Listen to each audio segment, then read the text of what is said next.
inflasi kecuali bila kenaikan itu meluas atau mengakibatkan kenaikan harga pada barang lainnya. Perhitungan inflasi dilakukan oleh Badan Pusat Statistik atau BPS di Indonesia.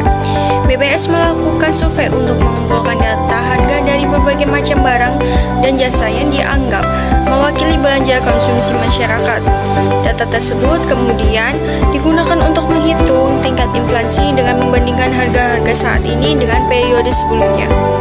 Yang selanjutnya yaitu disagregasi inflasi. Selain pengelompokan berdasarkan COI, COP tersebut, BPS saat ini juga mempublikasikan inflasi berdasarkan pengelompokan lain yang dinamakan disagregasi inflasi. Disagregasi inflasi dilakukan untuk menghasilkan indikator inflasi yang menggambarkan pengaruh dari faktor yang bersifat fundamental. Satu, inflasi inti, yaitu komponen inflasi yang cenderung stabil atau persisten komponen dalam pergerakannya dan dipengaruhi faktor fundamental. Faktor-faktor yang mempengaruhi inflasi inti meliputi interaksi permintaan penawaran, lingkungan eksternal seperti nilai tukar, harga komoditas internasional, perkembangan ekonomi global, dan ekspektasi inflasi di masa depan. 2. Inflasi non-inti, yaitu komponen inflasi yang cenderung memiliki volatilitas yang tinggi karena dipengaruhi oleh selain faktor fundamental. Komponen inflasi non-inti terdiri dari inflasi komponen bergejolak atau volatile food, inflasi yang dominan dipengaruhi oleh shock atau kejutan dalam kelompok bahan makanan seperti panen, gangguan alam, atau faktor perkembangan harga komoditas.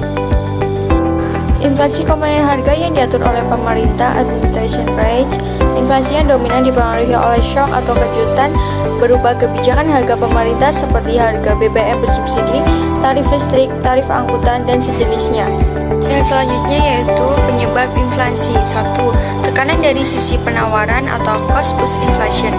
Terjadi ketika inflasi disebabkan oleh tekanan dari sisi penawaran atau peningkatan biaya produksi. 2. Tekanan dari sisi permintaan atau demand pull inflation. Terjadi ketika inflasi disebabkan oleh tekanan dari sisi permintaan atau meningkatnya permintaan barang dan jasa relatif terhadap ketersediaannya. Dalam konteks makroekonomi, kondisi ini digambarkan oleh output real yang melebihi output potensial atau permintaan total atau agregat demand lebih besar daripada kapasitas perekonomian. Hal tersebut dapat mendorong kenaikan harga. 3. Ekspektasi inflasi. Ekspektasi inflasi adalah faktor yang dipengaruhi oleh persepsi dan harapan masyarakat serta pelaku ekonomi terhadap tingkat inflasi di masa depan.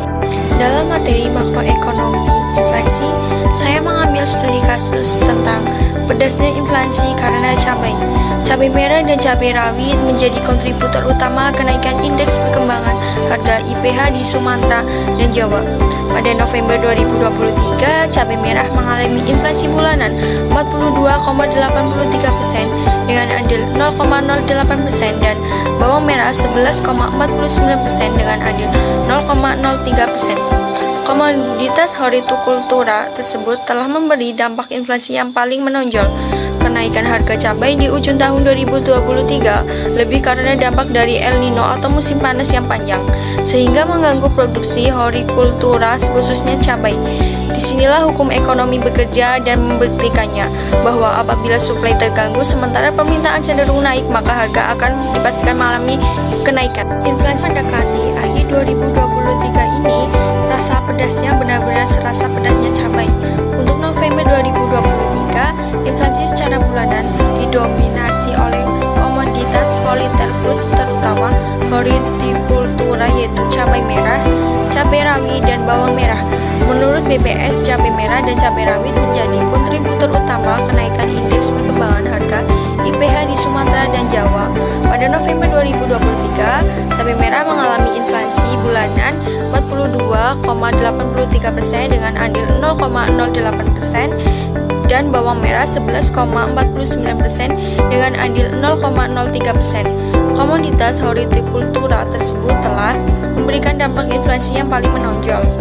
Di dalam studi kasus pedasnya inflasi karena cabai, pembahasannya yaitu penyebab terjadinya inflasi cabai karena dampak El Nino atau musim panas yang panjang sehingga mengganggu produksi hortikultura khususnya cabai. Kendala utama paling tidak ada 3 kendala utama yang dihadapi para petani cabai saat ini. 1. Fluktuasi harga yang cenderung selalu tinggi. Menurut mereka, fluktuasi harga yang tinggi sudah sering terjadi dan berlangsung lama, bahkan sudah terjadi puluhan tahun. Mereka sangat setuju apabila ada interaksi atau kebijakan sebagai upaya untuk menjaga stabilitas harga baik ketika harga turun atau naik, atau pengembangan perhidiran yang saling mendukung. 2. Yaitu kendala dari sisi produksi yang masih dirasakan hingga saat ini, yaitu ada 3 biaya pokok produksi yang cukup tinggi dan menonjol, yaitu bibit, pupuk, dan tenaga. Dan yang terakhir yaitu masih terbatasnya implementasi inovasi pertanian, padahal banyak sekali inovasi baik dari perguruan tinggi dan petani yang bisa dikembangkan dan diimplementasikan dengan baik. Perlu ada contoh inovasi keberhasilan yang dampaknya signifikan dalam pertanian yang bisa direplikasi di daerah lainnya.